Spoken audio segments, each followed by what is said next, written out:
Bharat England match के नतीजों को लेकर क्रिकेट लवर्स काफी दुखी हैं क्योंकि एक बुरी हार का सामना भारतीय टीम को करना पड़ा है।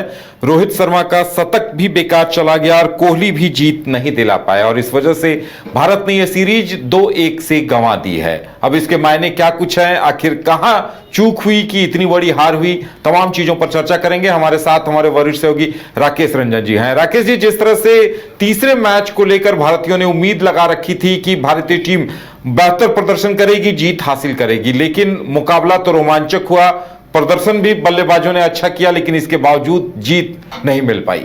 देखिए, तीसरे वनडे इंटरनेशनल की बात कीजिए, ऐतिहासिक लॉर्ड्स में खेला गया यह मुकाबला। भारतीय टीम ने एक जो लक्ष्य था वो बहुत बड़ा था, 388 रन बनाना था, लेकिन 360 रनों तक भारतीय टीम पहुंची, तो इसको आप एक अच्छा एफर्ट तो कह सकते हैं। और इसलिए भी ये भारतीय टीम के लिए इसमें वो पॉजिटिव दिखता है कि रोको को एक बार फिर से हमने लय में देखा। रोहित शर्मा और विराट कोहली को दोनों के बीच शतकीय साझेदारी हुई। रोहित शर्मा ने शानदार शतक लगाया तो विराट कोहली ने अर्धशतक लगाया। लेकिन देखिए, अगर हम इस मुकाबले की बात करें तो इंग्लैंड की टीम ने जब एक बार 387 रन बना दिए पहली पारी में, तो मैच ऑलमोस्ट वहीं फिनिश हो गया था। ये तो रोहित शर्मा, शुभमन गिल और विराट कोहली की एक्सेप्शनल बल्लेबाजी थी कि जीत का मार्जिन इंग्लैंड को बड़ा नहीं मिल सका, सिर्फ 27 रन से वो जीत सका। तो जब पहली बार आप बनाने दे देते हैं 387, तो यहां गेंदबाजों की कमजोरी उभर कर सामने आती है। देखिए, अगर आप देखें तो 45 ओवर तक स्थिति ऐसी थी कि मैच भारत के ग्रिप में था, क्योंकि उस वक्त लग रहा था कि इंग्लैंड की टीम 350 रनों तक जाएगी और अगर ये स्कोर 350 का होता तो परिणाम दूसरा हो सकता था। इसके अलावा आप देखिए, जब तीसरा विकेट गिरा था 324 रन पर इंग्लैंड का, हैरी ब्रूक आउट हुए थे, तब वो 47वां ओवर था। मतलब इसके बाद 19 गेंदें बची हुई थी और यहां से जो भारतीय गेंदबाजों ने रन लुटा दिए। और आप देखिए कि ये 324 से 387 रन अगर पहुंच जाता है तो आप देखिए कि 60 प्लस रन अगर आप आखिरी 3 ओवर में खर्च करेंगे तो परिणाम यही आएगा। ये तारीफ वहां पर बनती है जॉश बटलर की। 13 गेंदों पर 41 रन उन्होंने बनाए और पूरे मैच का कॉम्प्लेक्शन चेंज कर दिया। तो बटलर की बल्लेबाजी और आखिरी 3 ओवर में भारतीय गेंदबाजों की गेंदबाजी इस हार का कारण बनी है। लेकिन जब आप इस सीरीज की समीक्षा कीजिए कि सीरीज में हम क्यों हारे, तो पहली बात तो यह दिखती है कि भारत के पास क्वालिटी ऑलराउंडर की कमी थी। हार्दिक पांड्या के चोटिल हो जाने के बाद सेना कंट्रीज में भारत के पास उस लेवल का कोई ऑलराउंडर उपलब्ध ही नहीं है। उनका जो सब्स्टिट्यूट है नीतीश रेड्डी, वो भी चोटिल हो गए। तो एक क्वालिटी ऑलराउंडर की कमी, जो कि तेज गेंदबाजी भी करता हो और बल्लेबाजी भी कर लेता हो, ऐसे ऑलराउंडर की कमी सीरीज हार के लिए भारत की पहली और महत्वपूर्ण वजह बनी है। क्योंकि आप देखिए, जब आप इंग्लैंड की टीम को देखते हैं तो आप सैम करन को देखते हैं। सैम करन ने इस पूरी सीरीज के दौरान बल्ले से भी जब जरूरी हुआ तो स्कोर किया और गेंदबाजी तो उन्होंने लाजवाब की है। तो आप ये देखते हैं कि ये जो क्वालिटी ऑलराउंडर में गैप था दोनों टीमों में, उसका फायदा इंग्लैंड की टीम को मिला और भारत को उसका नुकसान उठाना पड़ा। दूसरा कारण आप जाए तो एक बात जो समझने की होगी कि कंसिस्टेंसी की जब हम बात करते हैं तो भारतीय प्रदर्शन में वो निरंतरता देखने को नहीं मिली। जिस तरह से वाशिंगटन सुंदर और अक्षर पटेल ने पहले वनडे इंटरनेशनल में बल्लेबाजी की थी, बाद के 2 मैचों में वो नहीं कर सके। अक्षर पटेल एक विकेट टेकर नहीं होकर रन रोकने वाले गेंदबाज के रूप में सामने आए हैं। और ये एक बड़ी वजह है कि जो इंडियन स्पिनर्स हैं जिनको कि प्रभावी होना चाहिए था वो उस तरह से प्रभावित नहीं कर सके और भारतीय हार की ये एक बड़ी वजह है। इसके बाद आप देखिए कि टीम जसप्रीत बुमराह पर बहुत डिपेंडेंट है। तीसरे मैच में जसप्रीत बुमराह नहीं खेल रहे थे तो भारतीय गेंदबाजों ने 387 रन लुटा दिए। तो यह भी एक चीज देखने की है कि बगैर जसप्रीत बुमराह जो नवोदित तेज गेंदबाज हैं वो कब से जिम्मेदारी लेना शुरू करेंगे। प्रसिद्ध कृष्णा को खेलते हुए एक लंबा अरसा हो गया है। अर्शदीप सिंह भी लंबे समय से टीम के साथ जुड़े हुए हैं।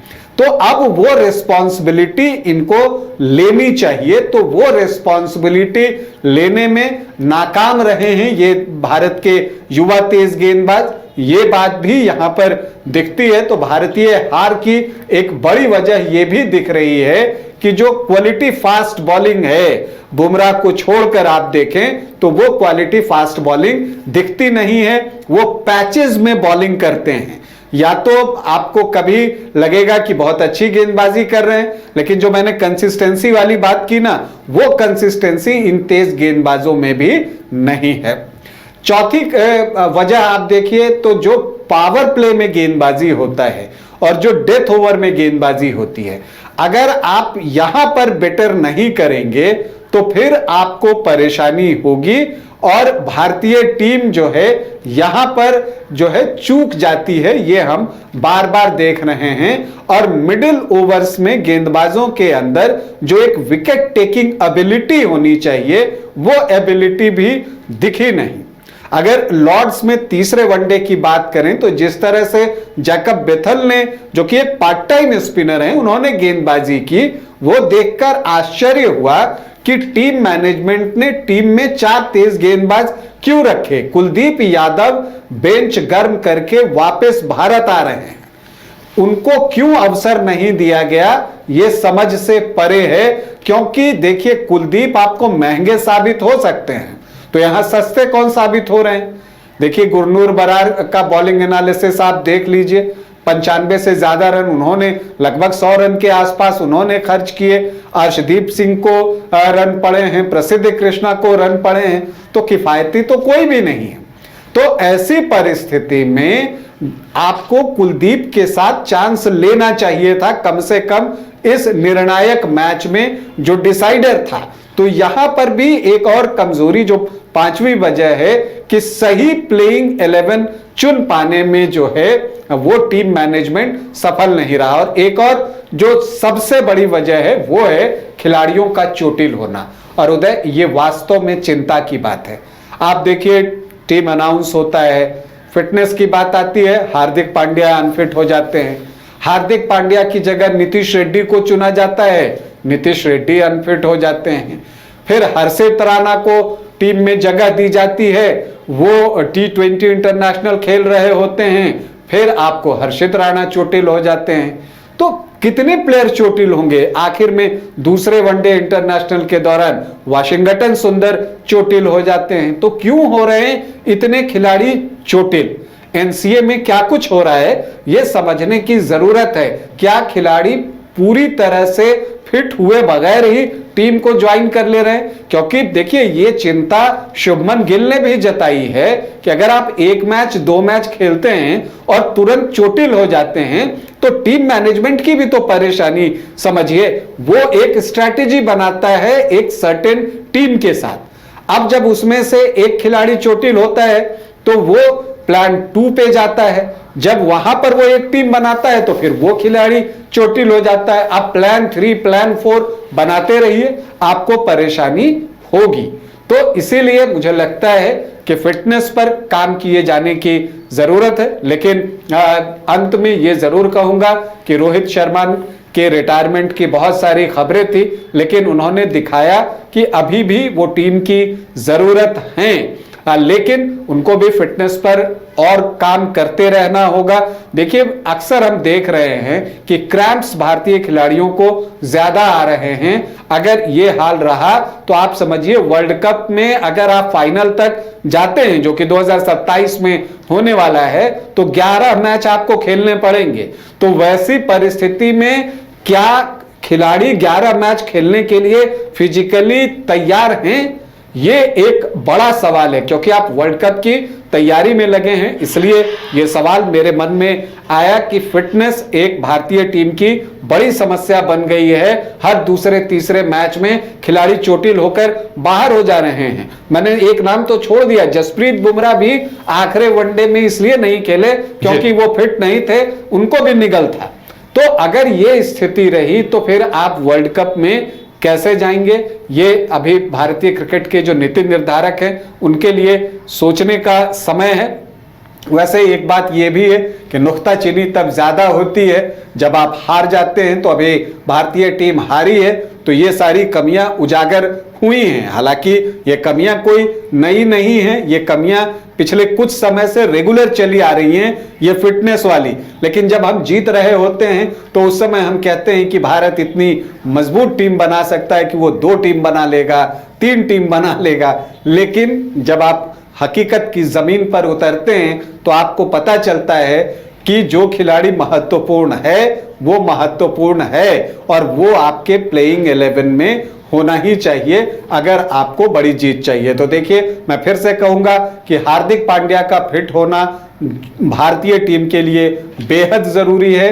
इसके अलावा अगर आप देखें तो रोहित शर्मा और विराट कोहली का फिट होकर खेलते रहना भी वनडे वर्ल्ड कप के लिए बेहद जरूरी है। जसप्रीत बुमराह का फिट होना भी बेहद जरूरी है। और फिर सोचने का समय भी है कि क्या अक्षर पटेल के साथ आगे जाएंगे या फिर रविंद्र जडेजा की टीम में एंट्री करानी पड़ेगी। तो ये कुछ सवाल हैं जो कि चयनकर्ताओं के सामने हैं, आपको जो टीम मैनेजमेंट है उसके सामने है। देखिए ये दुख होता है जब टीम हार जाती है, तो वो दुख स्वाभाविक है। लेकिन इस टीम में आप योग्यता पर कोई सवाल नहीं उठा सकते, इनके एबिलिटी पर कोई सवाल नहीं उठा सकते, क्योंकि इन्होंने अपने आप को बार बार प्रूफ किया है। तो खिलाड़ियों पर विश्वास करना होगा। एक सीरीज हम हारे हैं लेकिन इस टीम पर भरोसा है कि ये टीम वापसी जरूर करेगी।